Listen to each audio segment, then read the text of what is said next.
Okay, welcome.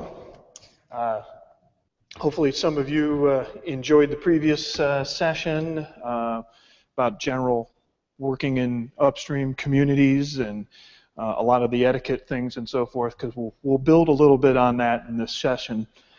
This is Upstreaming 101. Welcome to it, and we'll get a little overview. The target audience here is mostly developers. Engineering managers may get a bit out of this, because if you're an engineering manager, you probably want to know what it is your developers are doing if you haven't done this before. It's a bit different from your typical corporate development environment.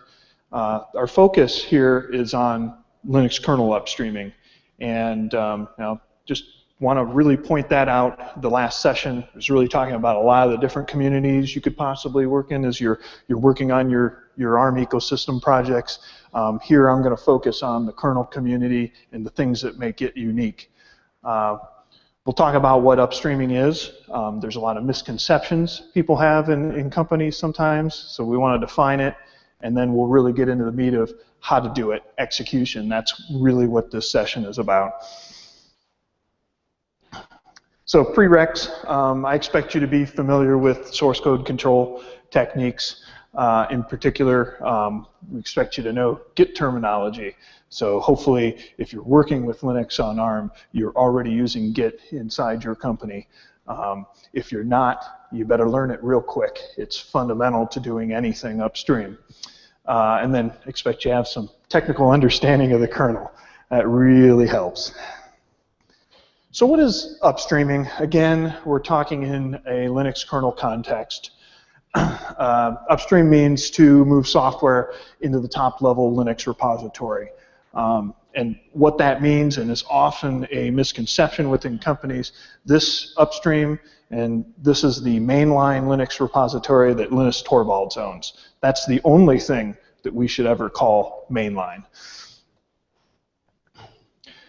So just to further punctuate this point, because I run into a lot of companies, I've been in the companies where people are saying, well, we put this in our XYZ mainline, insert your company name here, right? And a lot of time you'll have management or other individuals that say, well, we have our software in mainline, because the term is a bit overloaded. So the best thing you can do to educate people is say, this is where that term comes from. When we're talking about going upstream in the kernel context, we're talking about mainline. You can go to kernel.org, you can show these people, this is what mainline means. That's Linus Torvalds' tree. That's why we use the term mainline. It's best if you don't use it to describe any other kernel tree. So who exactly contributes to mainline? We have the fortune to have some nice statistics kept of the top contributors broken out by companies and so forth. If we just take the, when I updated this, I took, say, the top 15 here. Gives you a little thought if you're not already doing upstreaming in your company. Maybe you haven't figured out how to actually quantify and show the business reasons why you need to do this, okay? You can look at the who's who of companies and see all these companies that found business reasons of why they have to do this and aggressively do this. If you're not there, you probably want to think about why you're not there. So how do we get swim upstream into mainline? So there's a distinct hierarchy of repositories, of Git repositories. And I talked about, you got to know your Git terminology. They're Git trees, these repositories, and one or more of these topic branches will then feed into the mainline kernel in a larger hierarchy. So each of these repositories has an individual owner, all right? These are all different people that own different pieces of this. So let's take a look at that a little bit, give a little context to it. Diagrams help. So if we're mainlining changes, we have some set of code that we want to get upstream, okay? Depending on what type of code it is, it will go initially to a different repository, depending on what part of the kernel you're dealing with. So a lot of times, a common thing, especially when we're working on new SOCs, as can be common with Linaro members, you may have a driver maintainer. It could be, DWC3, like a USB driver, some of the ARM IP cores. Those go through specific driver maintainers. Okay. If you're working on architecture-specific code, perhaps you're working on some cache code for ARM. You're going to go through an architecture-level maintainer. And then there's different features. Okay. Device tree has a core maintainer. Grant likely maintains that core code. If you need to do work or add something new, you would deal with that core feature maintainer. And then what you can see is, if let's say you were doing that driver work, then you have the subsystem maintainer that each of those drivers fits within. And you may move things, if you need to make generic changes, you may need to deal with that subsystem maintainer. But at the end of the day, each of those repositories feeds up into Linus's mainline tree. So let's talk about maintainers, who they are, what they do. Essentially, they're core component code owners. No different than what happens in a company where we have an owner for a specific feature has responsibility for this. In the Linux community, we have the same thing. And as I kind of pointed out on the diagram, you have that broken up. You have subsystem owners. You have owners for specific drivers. Sometimes a driver, like a common licensed USB block, that's a full-time job sometimes for a maintainer, just to deal with that and all the different architectures it's used on. And you have file system maintainers. You have maintainers for each architecture and different platforms.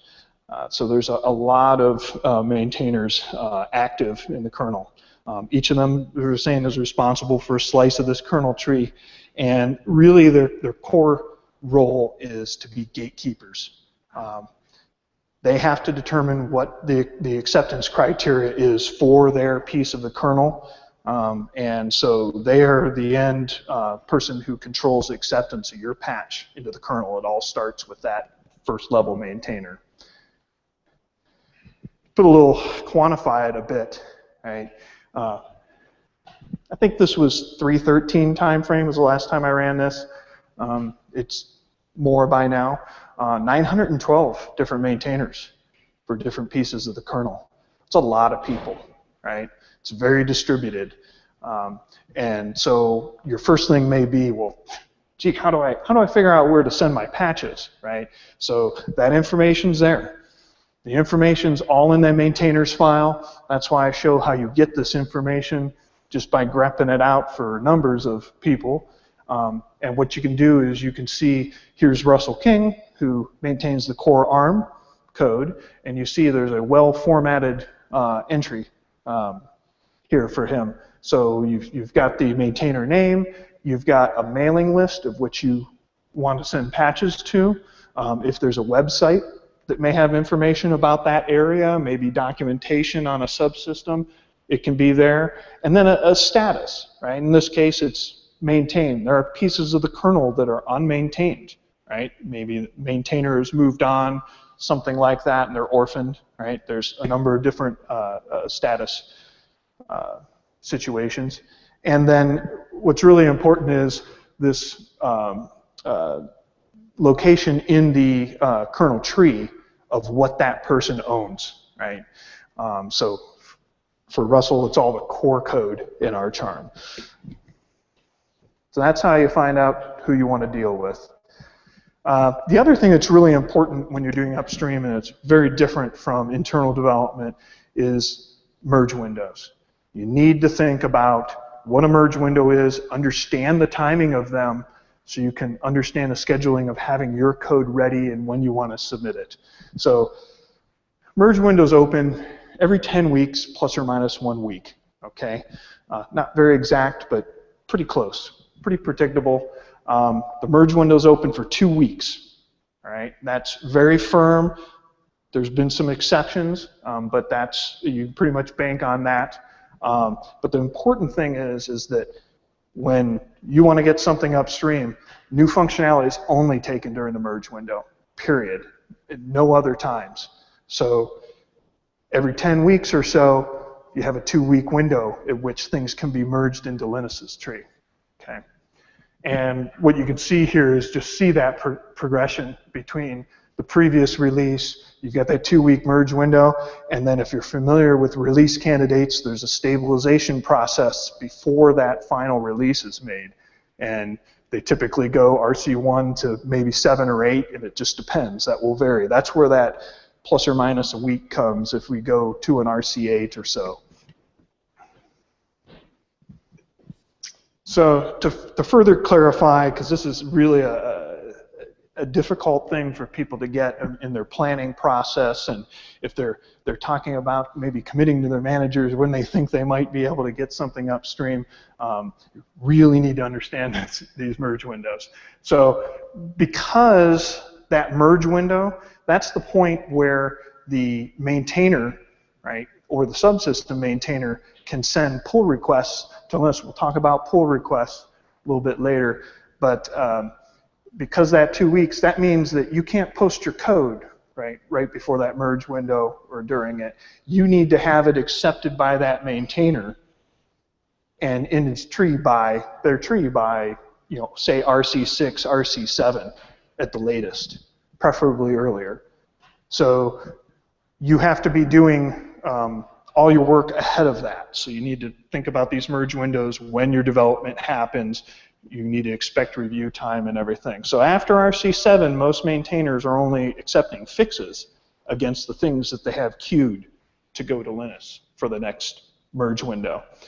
So the best way to look at this, if we take a look at, here's kind of a, let's look at where we are now, right? We're in the 317 cycle. If I wanted something in 317, I probably should have been developing it way back, depending on the scope of it and how controversial it may be.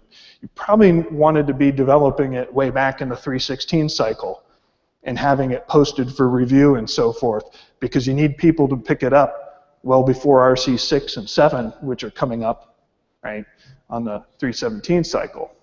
So you have less than 7 weeks after a merge window closes to have that maintainer queue for the next window. And a lot of things you'd be working on, you have to have that development done, and then you have to deal with comments upstream. So you definitely, in most cases, you can't just start something in the middle of the 317 cycle and expect it to go into the 317 release kernel. So now we'll get into the meat of how to upstream, the mechanics. It all starts with preparation. You absolutely must know your content. And I know this sounds trivial, but it's all about the review process. Okay? Your contribution fits into some kernel framework, most likely, somehow. You're probably not inventing something that doesn't fit anywhere else. And typically, especially if you're just getting started, you probably don't want to show up and invent the latest, greatest scheduler out of the blue, right? You're probably starting with simple things, maybe bug fixes, maybe you've got a new driver or something. You need to understand what kernel framework, subsystem that you fit into. So, important thing is, write your contribution to conform to what's there. Subsystems have abstractions that are designed for good reason, because the maintainers know the whole breadth of hardware that are out there, or other things like device tree. They've seen the whole breadth of things, and things are designed the way they are for a good reason, right? So you need to fit into that. The other thing you need to know is you may be developing something where other people are working in the same area. So if you're working on a driver in a subsystem and you're not aware and following the mailing list that someone's actually changing all the APIs, right, in this cycle, you may have trouble getting upstream and have to wait and rewrite things against that. So you may need to base your work on something that isn't yet upstream, right? So you need to know the places in which you find out this information. I mentioned mailing lists. We'll talk about the different resources you have in the kernel community to keep on top of these things. Um, the other part of preparation is the old, tired but never, well, RTFM, right? So we're going to talk a lot about where do I get the information, right? It's all available. There's a huge wealth of documentation. It's not just things that are tribal knowledge on the mailing list and current happenings, but the number one thing I see is I've mentored people on my past team on how to do this is they don't know where to look, right? And 9 times out of 10, I find at the beginning that people haven't read everything in the documentation directory. So first thing you should be thinking is there some documentation in the top level kernel documentation directory? I'll go look there, right? For the most part, if we're doing Lennar on ARM things and you're doing driver work or you're doing architectural work, you're going to come in contact with the device tree, right? And again, that's a specific area. There's a lot of confusion over how to write good bindings, but there's great documentation and examples in there. You just need to go know where the right place is. And because that's a developing area, I really recommend that's a mailing list that it can't hurt to be on and understand what the latest evolving standards are for writing a device tree binding should you have to do that in your work. So that's where that mailing list is. So getting back to where do you find out, what are the resources? You need to know what mailing lists and IRC channels can help you in your work, okay? I showed you the maintainers file. You can see what mailing list is relevant. If you're touching some files and you've made a patch and you got something working, then you can start looking at, oh, here's this mailing list, right? The MMC subsystem has the mailing list, XYZ, all the way down. There's a lot of mailing lists where you can go read those archives. Everything's out there, right? And if you've got something where you've got to make a change or it's different, it's not a trivial thing, then ask questions, right? The maintainers want to help you do things the way that they have things set up. So they'll be more than happy to answer your questions. You just need to ask them, right? Read Linux ARM kernel at a minimum. If you're going to read anything, read that mailing list. That's where most things will get cross-posted to that are relevant to Linux on ARM. You'll find a lot of changing trends are covered in threads that may not make it in the documentation yet. So you really want to find an efficient way to read that, probably not off of web archives. The other thing is for IRC, you can go to #ARM Linux on Freenode, and you'll find most of the ARM-related kernel maintainers hang out there, and quite a few Lenaro people, since there's a pretty good cross-section there. And that's a great resource. Sometimes in the previous session they talked about IRC and benefits, and a lot of times you might just have a quick, simple question, really needed a clarification and didn't really warrant an email, and it's a great way to get that 5-10 minute turnaround on something trivial.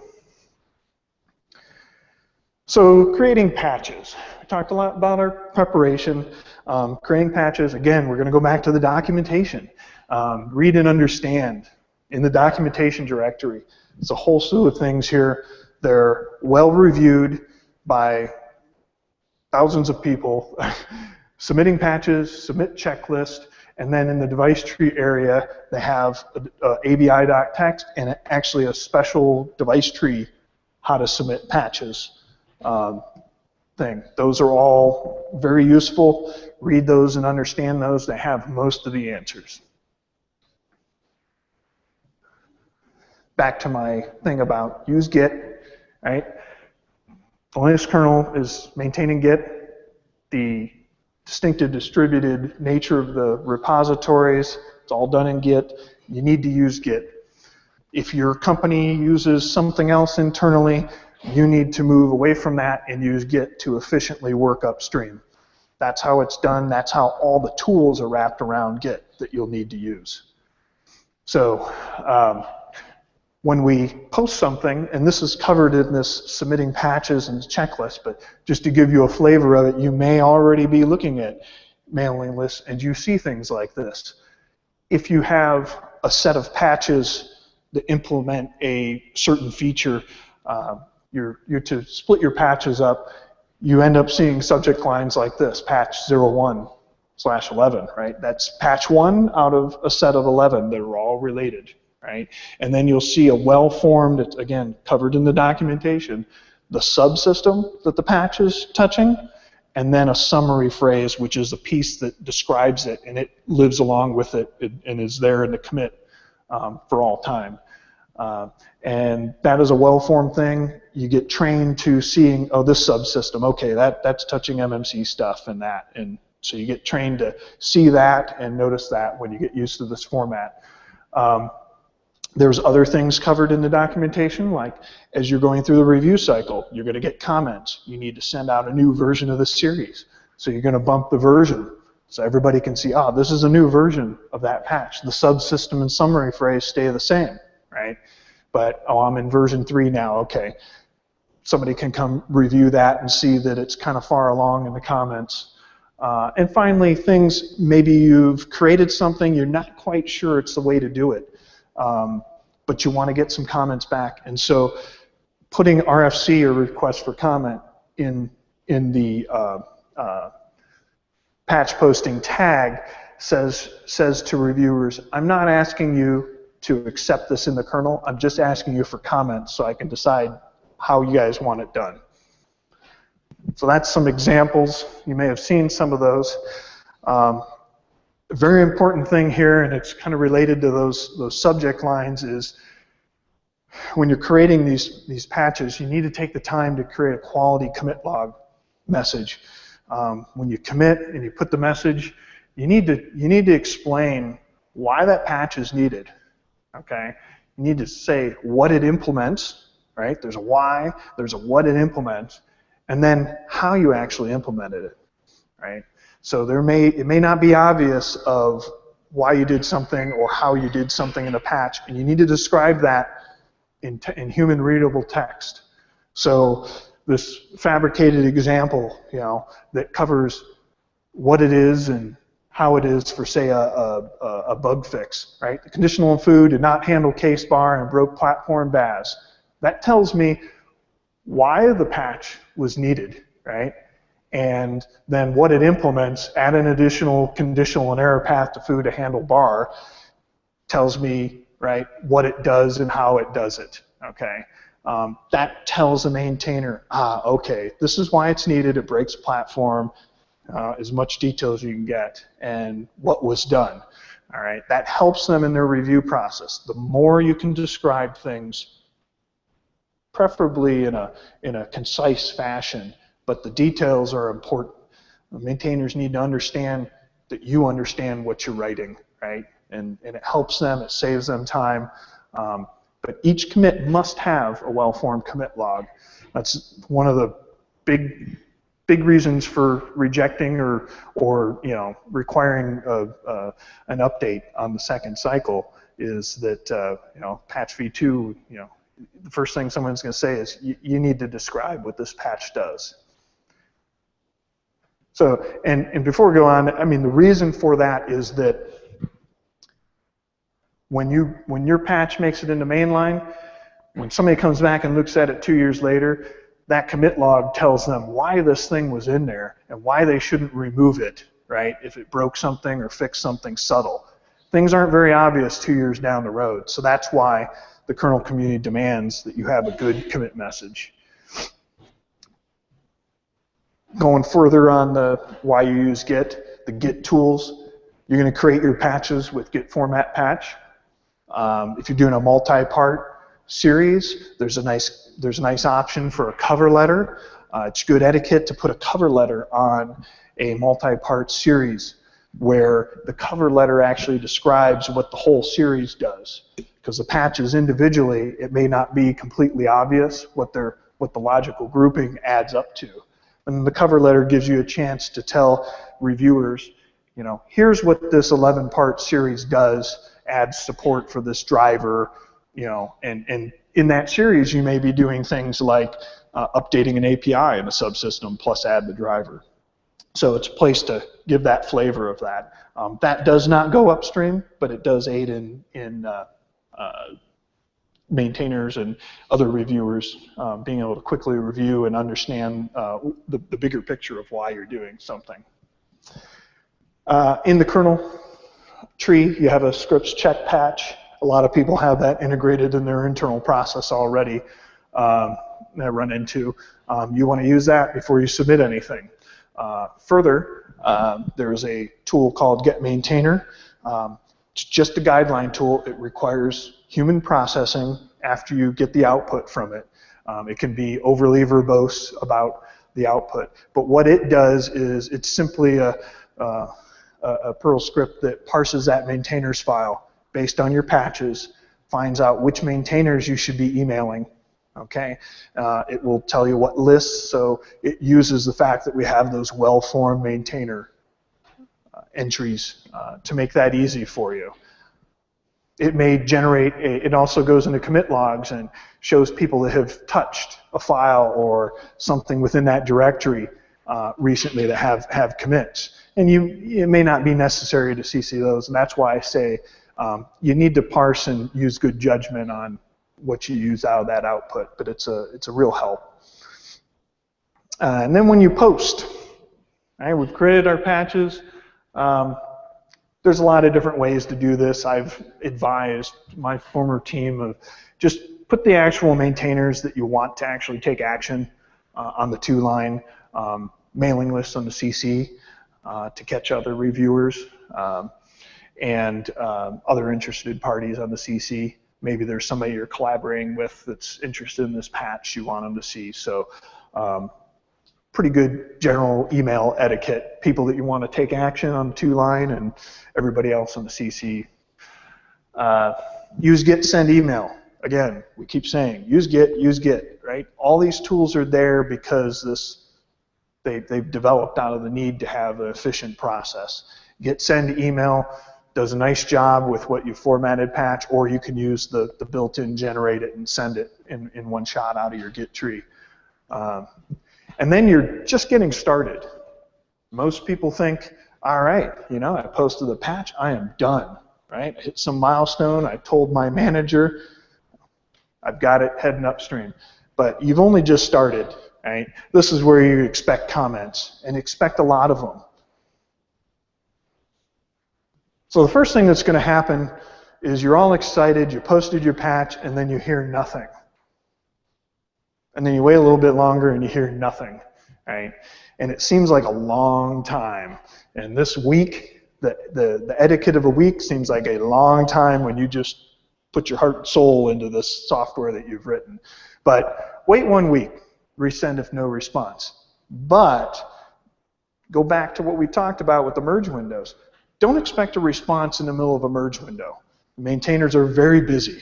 If there's fallout, if there's not a lot of review happening of patches right before the merge window and right during it, a lot of times they're dealing with conflicts that didn't get detected in the process and things got merged or something broke. So you just can't expect that to happen. You need to be aware.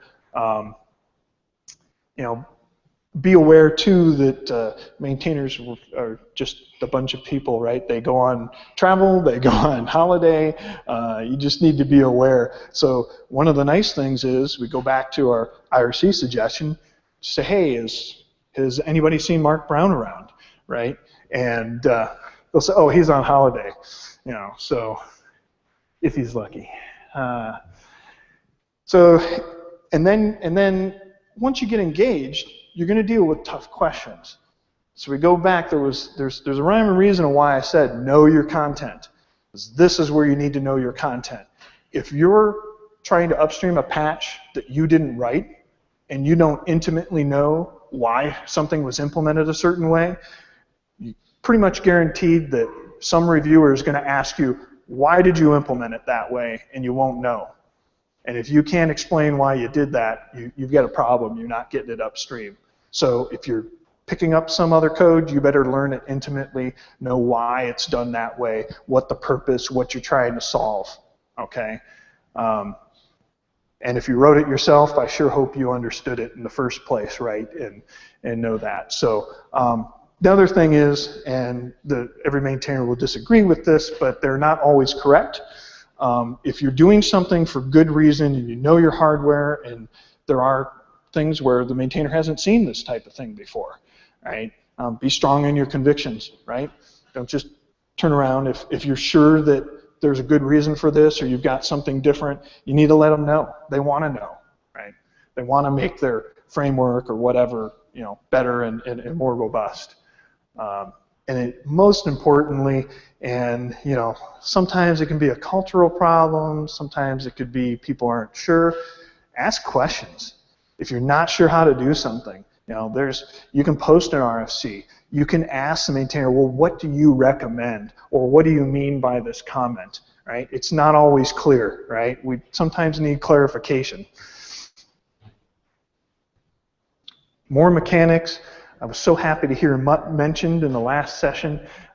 Use the same mail user agent like Mutt. It's really going to help you with dealing with feedback. There are other things.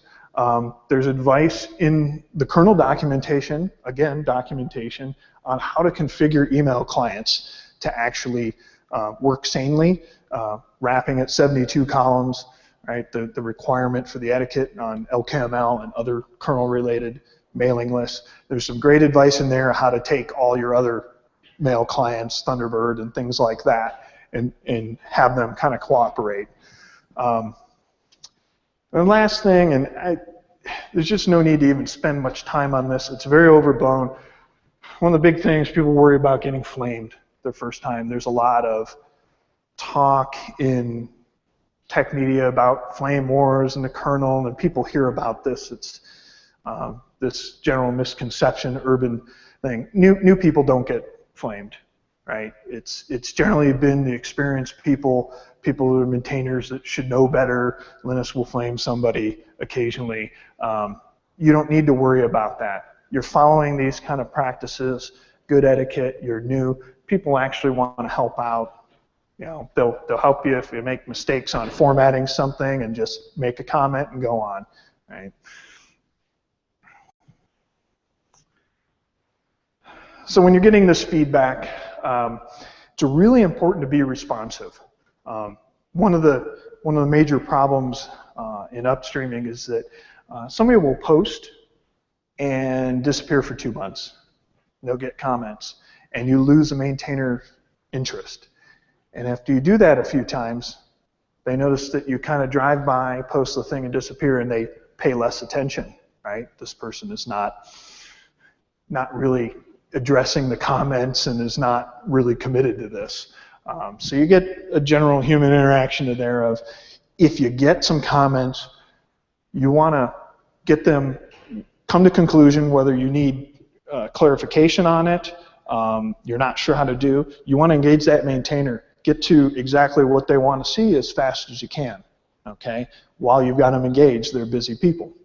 So you want to incorporate those changes and get another version out as soon as you can, so that they're seeing the progress, they're still remembering, oh yeah, I made these comments, okay, they incorporated those, it looks good, move that, you know, through. You need to be prepared too that you may not get an acceptable comment resolution on the first try. And what that means is that you may be in a long conversation. You have a comment, you have a long conversation, and you implement something. You might go to V2, and a maintainer or somebody else says, yeah, that's not actually what I was looking for. You know, maybe you thought you had it clarified. So just be aware, you might end up rewriting something twice, 3 times in the course of getting it upstream, right? There's a lot missed. People think they understand something, so just be aware of that. The end thing is expect many iterations. I mean, it's not uncommon to have even simple drivers go through 11 versions, 12 versions sometimes with somebody new posting or an area that's under some change. And so you need to think that way. And that's why when you first post that patch of all this great work that you got working, You just started, right? Those 11 iterations can take a lot of calendar time, right? Like we showed with the subject headers, when you're resubmitting these, you're going to increment the version number in the subject line, right?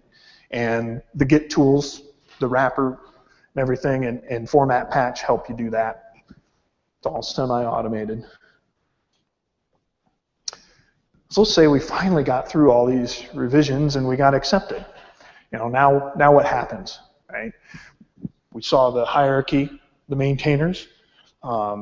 Let's say you submitted a regulator driver and Mark took it in, and it heads up, well, directly to Linus in the merge window, and it's in now. You own the driver, right? You have some requirement, obligation to help review changes against it, and also test changes that are coming in. There may be a change to the subsystem, and the maintainer may need you to test that your driver is not broken by this, right? So you have these responsibilities when you move upstream. It's not put it in there and forget and walk away, right? So in summary, we talked a lot. Preparation is key. You've got to know your material. You've got to divide things up logically, logical change sets. You've got to know the material and explain well in your postings of why you're doing things, how you're doing things, right? You need RTFM on everything. Documentation's there. For what's not there, use the resources, the mailing lists, and IRC, and really ask questions, and then that act with a sense of urgency. One of those biggest problems is the disinterest from a maintainer when somebody, you know, disappears for 2 months. And then they come back in another 2 months, they disappear, right? The long cycles. And it just ends up taking you longer. And really understand your merge window timing. So you're doing this in your business environment. You need to be able to communicate to people that, hey, you know, I can't give you a date in which it'll be upstream, because you can't. Because you probably don't know how many cycles it's going to take. You don't know if you're going to, you know, move a merge window simply because some subsystem is changing, right? As you get more experience, you could start to predict this a little bit more accurately. But at the beginning, it's very hard to kind of predict exactly which one. There may be things out of your control where it moves a merge window. So all of a sudden, you're in 319 instead of 318 that you thought you were going to be.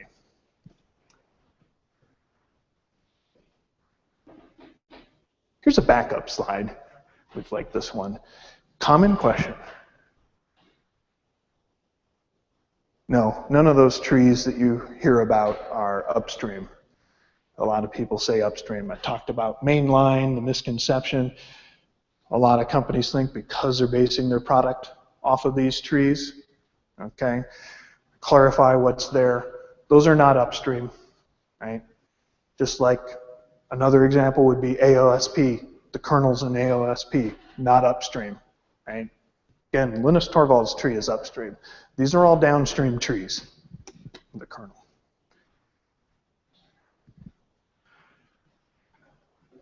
Okay. Any questions? You're all experts now. All right, so we're gonna. That's the beginner's guide to it. In 201, which I'll start. We'll give a little break here. But 201, I go through a lot of real-world examples. We look at postings of the mailing list and laugh at them a bit, and see how people actually do certain things like this in real life. Okay, thanks.